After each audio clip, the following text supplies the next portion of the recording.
Friends, ಹೇಗಿದ್ದೀರಾ ಎಲ್ಲರೂ? Welcome back to ಸ್ನೇಹಲಕ 86. ಇವತ್ತು ನಾನು ನಿಮಗೆ ಅಕ್ಕಿ ನುಚ್ಚಲ್ಲಿ ಹೇಗೆ ಉಪ್ಪಿಟ್ಟು ಮಾಡೋದು ಅಂತ ತಿಳಿಸ್ತೀನಿ. ಈ ಉಪ್ಪಿಟ್ಟಿಗೆ ಏನೇನು ಬೇಕು ಅಂತ ನೋಡ್ಕೊಳ್ಳೋಣ ಬನ್ನಿ. ಇದಕ್ಕೆ ಮೀಡಿಯಮ್ ಸೈಜು 2 ಈರುಳ್ಳಿ, 1 ಇಂಚಿನ ಶುಂಠಿ ತುರಿದಿಟ್ಕೊಂಡಿದ್ದೀನಿ, 4 ಹಸಿಮೆಣಸಿನ, ಕೊತ್ತಂಬರಿ ಸೊಪ್ಪು ಸ್ವಲ್ಪ, ಕಡಲೆಬೇಳೆ 2 ಸ್ಪೂನು, ಉದ್ದಿನಬೇಳೆ 2 ಸ್ಪೂನು, ಸಾಸಿವೆ, ಕರಿಬೇವು ಸೊಪ್ಪು, 1 ಕಪ್ ತೆಂಗಿನ ತುರಿ, ರುಚಿಗೆ ತಕ್ಕಷ್ಟು ಉಪ್ಪು ಮತ್ತು ಅಕ್ಕಿ ನುಚ್ಚು. ಫ್ರೆಂಡ್ಸ್, ಇದು 1/4 kg ತೊಗೊಂಡಿದ್ದೀನಿ. ಅಂದರೆ ಈ ಥರ ಲೋಟದಲ್ಲಿ 1 ಲೋಟೆ ಮತ್ತು 1 ಲೋಟ ಮಜ್ಜಿಗೆ. ಈಗ ಇದು ಹೇಗೆ ಮಾಡೋದು ಅಂತ ನೋಡ್ಕೊಳ್ಳೋಣ ಬನ್ನಿ. ಫಸ್ಟಿಗೆ ಒಲೆ ಮೇಲೆ ಒಂದು ಕುಕ್ಕರ್ ಇಡೋಣ.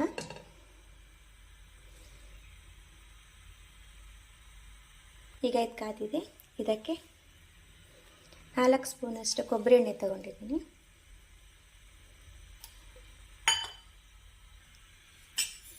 ಇದಕ್ಕೆ ಸಾಸಿವೆ,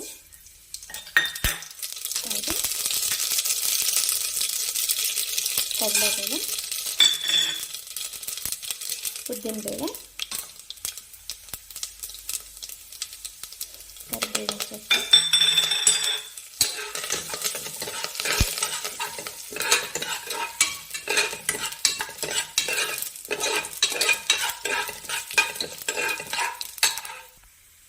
ಹಸಿಮೆಣಸು,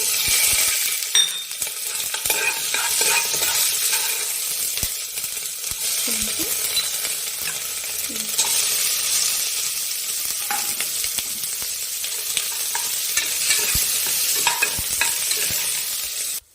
ಈಗ ಇದು ಫ್ರೈ ಆಗ್ತಾ ಇದೆ ಫ್ರೆಂಡ್ಸ್.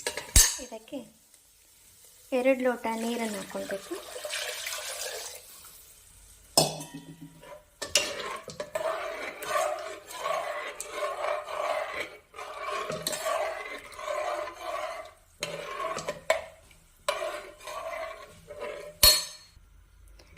ಒಂದು ಲೋಟ ಮಜ್ಜಿಗೆ,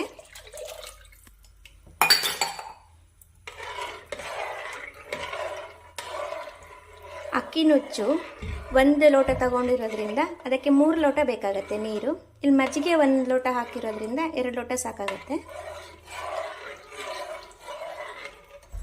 ಮತ್ತು ಅಕ್ಕಿ ನುಚ್ಚನ್ನು ಒಂದು 5 ನಿಮಿಷ ಹುರ್ಕೊಂಡಿದ್ದೀನಿ.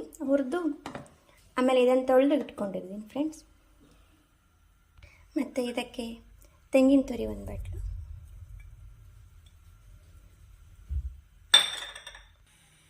ಮತ್ತು ಕೊತ್ತಂಬರಿ ಸೊಪ್ಪು ಹಾಕ್ಕೊಬೇಕು.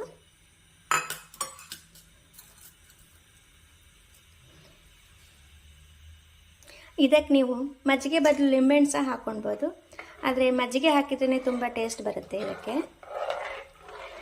ಈರುಳ್ಳಿ ಸಹ ಹಾಕ್ದೇ ಹಾಗೇನೂ ಮಾಡ್ಬೋದು, ಆದರೆ ಈರುಳ್ಳಿ ಹಾಕಿದರೆ ಒಳ್ಳೆ ಟೇಸ್ಟ್ ಕೊಡುತ್ತೆ.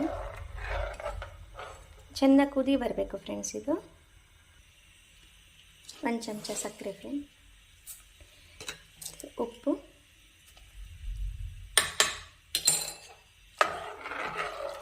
ಹಾಕ್ಕೊಂಡು ಚೆನ್ನಾಗಿ ಕುದಿ ಬರಿಸ್ಕೊಳ್ಬೇಕು. ನೋಡಿ, ಹೀಗೆ ಕುದೀತಾ ಇದೆ. ಇದಕ್ಕೆ ಈಗ ಅಕ್ಕಿ ನುಚ್ಚನ್ನು ಹಾಕ್ಕೊಳ್ಬೇಕು. ಹಾಕಾದ್ಮೇಲೆ ಒಂದ್ಸಲ ಹಿಂಗೆ ಮಿಕ್ಸ್ ಮಾಡಿಕೊಂಡು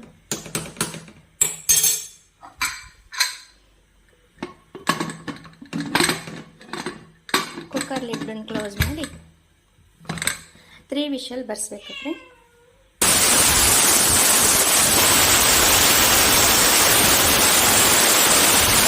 ಈಗ ಇದಾಗಿದೆ ಫ್ರೆಂಡ್ಸ್.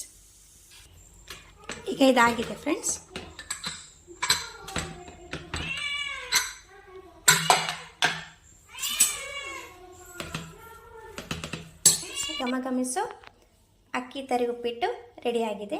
Thanks for watching.